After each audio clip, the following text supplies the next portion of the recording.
society, in our culture, we've been getting treated a particular way from police. I just want us to be as clear as possible on what we're looking at and not use as much emotion because again, before the police officer said anything, the mom was on 10. The mom was on 10. At least 8. At least. She went to 11 pretty fast. And she went to 11 pretty fast. And she's on the phone saying, I don't want my son to be another hashtag. She has her hand on her gun. I'm scared of her. I'm scared of her. I'm scared of her. Now, there is the flip side to that where white folks, when they in positions where they want to make sure they in the clear, when they want to make sure the legalities are on their side, they say all that shit too. They say, I'm scared for my life. I think this person's going to hurt me. They're using all those buzzwords that can get you fucked up. You know what I mean? That's right. You know what I mean? Another thing in the video that I did notice the mom said I said, good for you.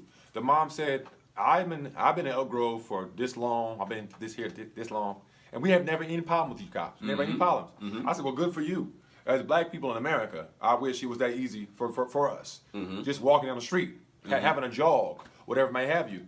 But the fact of the matter is, since you didn't have run-ins with the officers, maybe she could have been a bit more calm dealing with this situation. I see your point because that, to me, being that honest, saying, I ain't never had no problem with none of y'all. She could have been like, every time y'all see us, y'all fucking. So you kind of right to a point. So if you've never had an incident with the Elk Grove Police Department, where is that animosity coming from? Because, dude, the internet, news stories and shit you seen. News stories, shit you seen. Because again, she was the antagonizer. I have to say that, family.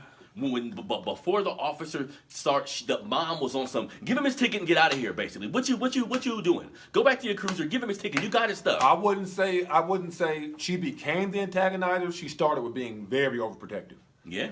But it became antagonistic pretty fast. It did. The mother, what is a black mom supposed to do? What does she have? If your body doesn't matter, your voice has to. They're acting like black bodies don't matter, black tears don't matter, black fear. What about your black voice? So she was doing that and saying, look, this is my boy, but I felt like the battle needed to be fought a little bit more from his aspect and from his father's aspect to calm her down, because you know who runs that house. Okay? Y'all seen the video. She's talking about her back was hurt and her back was thrown out. You seen the video. I didn't want to say that. Yeah. But as men, this is another point too. As men, this is the best way I can say it. We need to survey a situation involving our family and know when to step in. Yes. Right? And know when to, because my woman be talking shit and I'll be like, that shit, go ahead and do that shit, baby. Yes. But sometimes you got to be like, look, let's be calmer. Just so we can get to the boom, boom, boom. Because for this young man, she mentioned how he a college student, he doing good in school. Yes. More power to that young king. You feel me? Come on. But registration, license, and insurance. He had what he needed. He was decorated. But you gotta let him talk, mama. You can't let him go through this experience. You right there. You ain't gonna let nobody fuck over your son. Right. But no, he gotta go up at some point. He gotta be able to talk. You gotta be able to talk. No officer. You're not gonna be with him all the time, mama. You're not. No. So you can't tell him, no, you don't say nothing to her. You let me talk to her. See, that's now, because I understand being a black man who had just a mom, right? I had no dad there. Sometimes in our communities, the mother feel like she has to be not overbearing, but kinda. She'll be both. Damn near. Yeah. You know what I mean? And I don't know, and I don't know if this young man had his father there.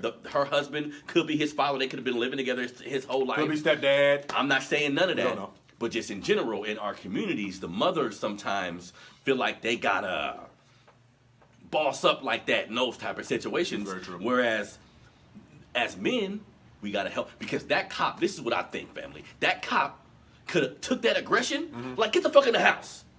Get the fuck in the house. Then what? Now the gun's out.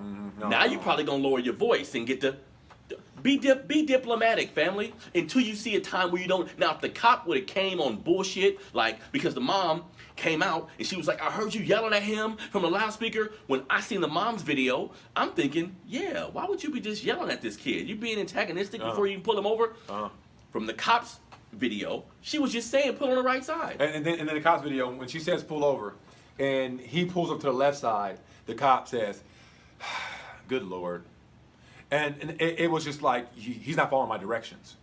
You know, that's what she was saying. I'm not. Let me tell y'all something. I am very, very. I buck heads with the law sometimes in my life, and I am not one to sit here and be a proponent or defender of law enforcement. But there was situations in that video where the mother definitely could have created something that was tragic for her family and her family's lineage by some of the things that she was saying. So I don't think that was the right way to handle it. I do understand her energy. I just don't think it was the right way to handle it. I needed to say that. You know what I mean? And we, the video's going viral. Everybody in my city is up in arms about it. And look, man, we got to deal with these cops. We got a lot of fuck shit going on in our community when dealing with authority figures, so I get it. One thing we need to say is that nobody got hurt, and this is not another Stephante Clark. This is not. This is not what happened. This boy is fine and safe. He's probably on the couch with his mom right now talking about it. So let's we appreciate that. Okay, it's a small win for another black boy not being murdered in the street by law enforcement. Let me ask you a question. I use the term loosely. Law enforcement. This is something else we didn't touch on. There was another video released. A young man, I forgot the young man's name. He's basically saying he got pulled over by the same cop 2 days earlier, 2 days after, something like that. But the cop just gave him the ticket and moved on. Okay. I'm gonna get your opinion, but this is what I think. Is he a black boy too? I don't know. I think he was either Mexican or black for sure. Okay. Because I seen his hand, and I'm thinking he's Mexican or black for sure, right? But here's the thing. I think if the young man would have never got out of the car, he would have had a ticket in 7 minutes. She would have been gone. Do you think it would have happened that way? You know what? Based off the cop's tone of voice, I can't really argue and say that it wouldn't have went that way. I feel like she wanted to write that ticket, meet her quota, and get on out of there. Because it could have been, because I know they know the camera's on and shit, but I'm thinking most of them kind of forget and just start talking. She could have been antagonistic in her, because like you said, when she pulled him over, she was just like, Yeah. But speaking about cameras, though, the filming, though, because the mom said, "I'm filming you," and the cop said, I'm filming you as well, and you can have this video.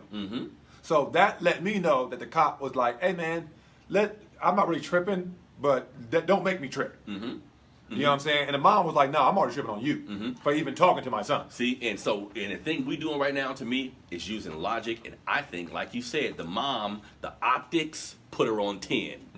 White lady. Blue Lives Matter. She mentioned something about a tattoo. Now, I'm not sure if the tattoo is gang related, but FBI said a few years ago that white supremacist organizations have infiltrated every and they have level tattoos.